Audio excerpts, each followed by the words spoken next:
حضرت سعد رضی اللہ تعالیٰ عنہ کا اللہ کی محبت میں ایک خوبصورت لڑکی سے نکاح نہ کرنے کا ایک سچا ایمان آفروز واقعہ۔ حضرت سعد کا اللہ کی محبت میں بے انتہا خوبصورت لڑکی سے نکاح نہ کرنے کا واقعہ۔ ایک صحابی رسول اللہ حضرت سعد سلمہ آپ صلی اللہ علیہ وآلہ وسلم کے پاس تشریف لائے اور عرض کیا، یا رسول اللہ، میرا کالا رنگ مجھے جنت میں جانے سے روک سکتا ہے؟ آپ صلی اللہ علیہ وآلہ وسلم نے فرمایا کہ کیوں، کیا بات ہے؟ اگر تو ایمان والا ہے تو تجھے جنت میں جانے سے کون روک سکتا ہے؟ عرض کیا، یا بات یہ ہے کہ میں غریب آدمی ہوں، میرا رنگ کالا ہے، میں بدصورت ہوں اور بنو سلیم کے اشراف میں سے ہوں۔ اب بات یہ ہے کہ مجھے کوئی لڑکی نہیں دیتا، میری عزت اور کالے رنگ کی وجہ سے کوئی میرے ساتھ رشتہ نہیں کرتا۔ آپ صلی اللہ علیہ وآلہ وسلم نے فرمایا، آج عمرو بن وہاب ثقفی آئے ہیں۔ یہ مدینہ منورہ کے ایک چودھری تھے، بڑے مالدار تھے، ان کی بیٹی بڑی خوبصورت تھی۔ صحابہ رضی اللہ تعالیٰ عنہ نے کہا کہ وہ مجلس میں تو موجود نہیں ہیں۔ آپ صلی اللہ علیہ وآلہ وسلم نے فرمایا، جاؤ عمرو بن وہاب رضی اللہ تعالیٰ عنہ سے کہو کہ اپنی لڑکی تیرے نکاح میں دے دیں۔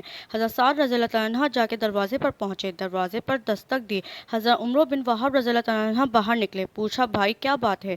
کہا، میں رسول اللہ صلی اللہ علیہ وآلہ وسلم کا بھیجا ہوا ہوں اور آپ صلی اللہ علیہ وسلم کا قاصد ہوں، آپ کے پاس آپ کی بیٹی کی شادی کا اپنے لیے پیغام لایا ہوں۔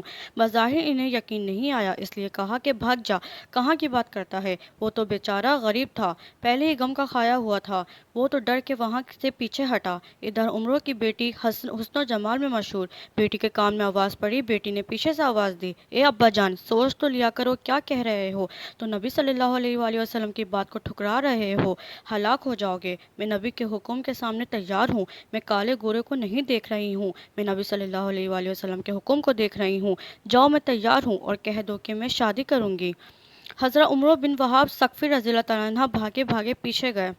آپ مجلس میں تشریف فرما ہیں، جب دیکھا کہ عمرو آئے ہیں تو فرمایا، تو نے ہی اللہ کے رسول اللہ صلی اللہ علیہ وآلہ وسلم کی بات کو ٹھکرایا۔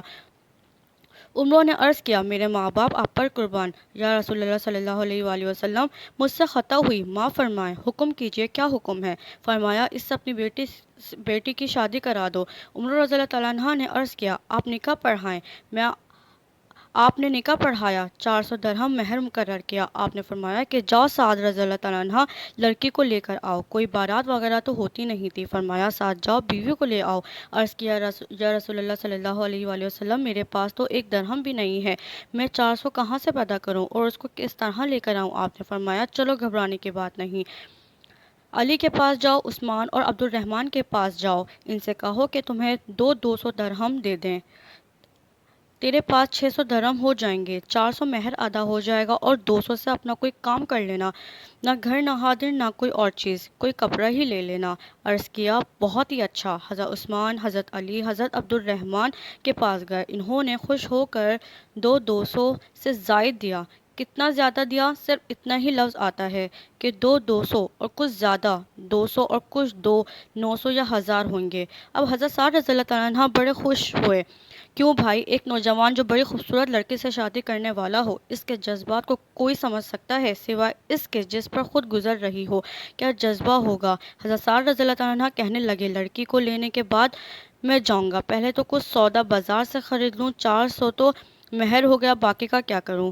کچھ کا کپڑا اور کچھ کا کھانے پینے کا سامان خرید لوں گا تاکہ میرا کچھ کام چل سکے، گھر کی مشکل دور ہو سکے۔ جب بازار میں داخل ہوئے تو ایک آواز کان میں پڑی، یا خلیل اللہ ارکبی، اے اللہ کے سوا وہ اللہ کے راستے میں نکلو، بس یہ سننا تھا۔ حضرت سعد رضی اللہ تعالیٰ عنہ کے قدم زمین پر جم گئے، سارے جذبات، سارے احساسات کو ایک بول نے نکال کے اللہ اور اللہ کے رسول اللہ صلی اللہ علیہ وآلہ وسلم کی محبت کو دل میں ڈال دیا۔ کوئی ہے ایسا ایمان والا کہ جو اتنے بڑے جذبات کو اللہ اور اللہ کے رسول اللہ صلی اللہ علیہ وآلہ وسلم کی بات پر قربان کرے؟ آسمان پر ایک بھرپور نگاہ ڈالی اور یوں کہا کہ اے زمین و آسمان کے رب اللہ اور اے محمد صلی اللہ علیہ وآلہ وسلم کے رب اللہ، اب میرا یہ مال شادی پر نہیں لگے گا، میرا یہ مال وہاں لگے گا جہاں تو بھی راضی، تیرا رسول اللہ بھی راضی اور مسلمان بھی خوش ہو جائیں گے۔ نہ شادی یاد رہی، نہ رات کا وصال یاد رہا، نہ سہاگ رات یاد رہی، نہ بیوی کے پہلو میں رات کا لیٹنا یاد رہا۔ یاد رہا تو اللہ اور رسول کا کام یاد رہا۔ گھوڑا خریدا، ڈھال خریدی، تلوار خریدی، چہروں کو چھپا لیا اور سوار ہوا، چہروں کو چھپا کر آنکھیں ننگی، باقی چہرہ چھپا ہوا تھا۔ صحابہ رضی اللہ تعالیٰ عنہ لمبے چوڑے سر پر خود نہیں پہنتے تھے جیسے رومیوں کی عادت تھی، معمولی سامان ہوتا تھا۔ صحابہ رضی اللہ تعالیٰ عنہ کہنے لگے، ارے یہ کون ہے؟ چہرہ چھپا ہوا ہے، اور آپ کو خبر ہے کہ چہرہ کیوں چھپایا؟ چہرہ اس لیے چھپایا ہے کہ اگر مجھے حضور اکرم صلی اللہ علیہ وآلہ وسلم نے دیکھ لیا تو کہیں واپس نہ بھیج دیں کہ ارے تو کہاں جا رہا ہے، میں نے تمہیں کہاں بھیجا تھا۔ یہ خیال ہے کہ کہیں حضور اکرم صلی اللہ علیہ وآلہ وسلم نے دیکھ لیا تو واپس نہ ہو جاؤں۔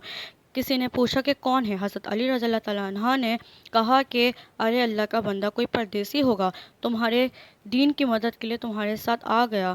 ارے چھوڑو اسے، اب جو ہو گئی ٹکر اس میدان میں اترے، اور لڑتے لڑتے حضرت سعد رضی اللہ تعالیٰ عنہ کے گھوڑے کو جو تیر لگا اور گھوڑا الٹ کے گرا اور گر کر مرا۔ حضرت سعد رضی اللہ تعالیٰ عنہ بھی ساتھ گرے اور جلدی سے اٹھے اور جلدی جلدی اپنے بازو اوپر چڑھائے۔ حضور اکرم صلی اللہ علیہ وسلم نے بازو کو دیکھا، اس کے کالے کالے بازو جب باہر نکلے تو آپ صلی اللہ علیہ وسلم نے دیکھا اور فرمایا کہ تو مجھے سعد رضی اللہ تعالیٰ عنہ نظر آتا ہے۔ عرض کیا، میرے ماں باپ آپ پر قربان ہو جائیں، میں اے اللہ کے رسول اللہ صلی اللہ علیہ وسلم میں سعد رضی اللہ تعالیٰ عنہ ہی ہوں۔ آپ نے فرمایا، خوشخبری لے لے کہ تو جنتی ہو گیا، تو خوش بخت ہو گیا۔ بس اس کا سننا تھا کہ چھلانگ لگائی مجمع میں، یہاں تک کہ آواز آئی، یا رسول اللہ، سعد رضی اللہ تعالیٰ عنہ شہید ہو گئے۔ حضور اکرم صلی اللہ علیہ وسلم دوڑ کے گئے اور حضرت سعد رضی اللہ تعالیٰ عنہ کے سر کو اپنی گود میں رکھا، اور آنسوؤں کی لڑیاں سعد رضی اللہ تعالیٰ عنہ کے خون کو پوش رہی ہیں۔ حضور اکرم صلی اللہ علیہ وآلہ وسلم کے آنسو سعد رضی اللہ تعالیٰ عنہ کے چہرے پر گر رہے ہیں۔ آپ فرما رہے ہیں کہ اے سعد رضی اللہ تعالیٰ عنہ، تیری خوشبو اللہ اور اللہ کے رسول اللہ کو بہت پیاری ہو چکی ہے۔ اے سعد، تو اللہ اور اللہ کے رسول اللہ صلی اللہ علیہ وآلہ وسلم کو بے انتہا پیارا ہو چکا ہے۔ رو رہے ہیں۔ روتے روتے آپ صلی اللہ علیہ وآلہ وسلم نے منہ پھیرا اور فرمایا، رب کعبہ کی قسم، سعد رضی اللہ تعالیٰ عنہ حوض پر پہنچ گیا۔ حضرت بول بابر رضی اللہ تعالیٰ عنہ بن منظر نے فرمایا، یا رسول اللہ صلی اللہ علیہ وآلہ وسلم، یہ حوض کیا ہے؟ آپ صلی اللہ علیہ وسلم نے فرمایا، یہ حوض وہ ہے جو میرے رب نے مجھے دیا ہے، جو دودھ سے زیادہ سفید، شہد سے زیادہ میٹھا۔ جب کوئی ایک دفعہ اس کو پی لے گا پھر وہ دوبارہ اس کو پیاس نہیں لگے گی۔ حدیث میں آیا ہے، اس حوض کے 4 کنارے ہیں۔ پہلے کنارے پر حضرت ابو بکر صدیق رضی اللہ تعالیٰ عنہ، دوسرے کنارے پر حضرت عمر رضی اللہ تعالیٰ عنہ، اور تیسرے کنارے پر حضرت عثمان غنی رضی اللہ تعالیٰ عنہ، اور چوتھے کنارے پر حضرت علی رضی اللہ تعالیٰ عنہ ہوں گے۔ یہ چاروں صحابہ کناروں پر کھڑے ہیں، امت آ رہی ہے، یہ پلا رہے ہیں۔ حضرت ابو بابر رضی اللہ تعالیٰ عنہ نے کہا کہ حوض کا مطلب سمجھ میں آیا کہ اس حوض پر سعد رضی اللہ تعالیٰ عنہ پہنچ گیا۔ آپ نے پھر عرض کیا، یا رسول اللہ صلی اللہ علیہ وآلہ وسلم، میں نے مختلف باتیں آپ میں ملاحظہ کی ہیں۔ ایک تو آپ روئے، پھر آپ نے منہ پھیر لیا، یہ کیا چکر ہے؟ حضور اکرم صلی اللہ علیہ وآلہ وسلم نے فرمایا کہ میں جو رویا ہوں تو اپنے اس صحابی کی قربانی اور شوق پر رویا ہوں، اور اس کی جدائی پر رویا ہوں۔ کس حال میں تھا، کس طرف کو جا رہا تھا، کن جذبوں میں جا رہا تھا، اور کیسے عمر پر قربان ہوا ہے، اس بات پر رو رہا ہوں۔ اور میں ہنسا اس بات پر جب میں نے جنت میں اس کو دیکھا اور اللہ کی بارگاہ میں اس درجے کو دیکھا تو میں ہنس پڑا، اور جو میں نے منہ کو پھیر لیا، اس لیے منہ کو پھیر لیا تھا کہ میں نے دیکھا کہ جنت کی حوریں، اس کی بیویاں دوڑتی ہوئی آ رہی ہیں اور دوڑ کے آ رہی ہیں کہ ان کے پنڈلیوں سے کپڑا ہٹ گیا اور ان کے پاؤں میں پازیب چھن چھن کرتی مجھے نظر آ رہی تھی، تو میں نے شرم سے منہ پھیرا اور فرمایا کہ جاؤ، ان کی بیویوں سے کہہ دو کہ اللہ نے سعد رضی اللہ تعالیٰ عنہ کو تیرے سے زیادہ خوبصورت بیویاں عطا فرما دی ہیں۔ تنبیہ الغافلین۔ میرے دوستو، بندے کی اللہ سے محبت کے منظر پر آپ حضرات حضرت سعد رضی اللہ تعالیٰ عنہ کا واقعہ تو پڑھ ہی چکے ہوں گے۔ حقیقت میں یہ واقعہ حضرت سعد رضی اللہ تعالیٰ عنہ کی اللہ سے شدت محبت پر دلالت کرتا ہے کہ کہاں آپ صلی اللہ علیہ وآلہ وسلم اللہ کی محبت میں، حسن میں بے مثال اور مالداری میں لاجواب، بیوی کو بھی اللہ کی محبت میں ترجیح دی، حتیٰ کہ نوجوانی کی اٹھتی ہوئی خواہش کو بھی سینے میں دفن کر کے حکم الہی کو مقدم رکھا۔ اور اللہ تعالیٰ ہم سب کو ایسے ہی جذبے والا دل عطا فرمائے، آمین ثم آمین۔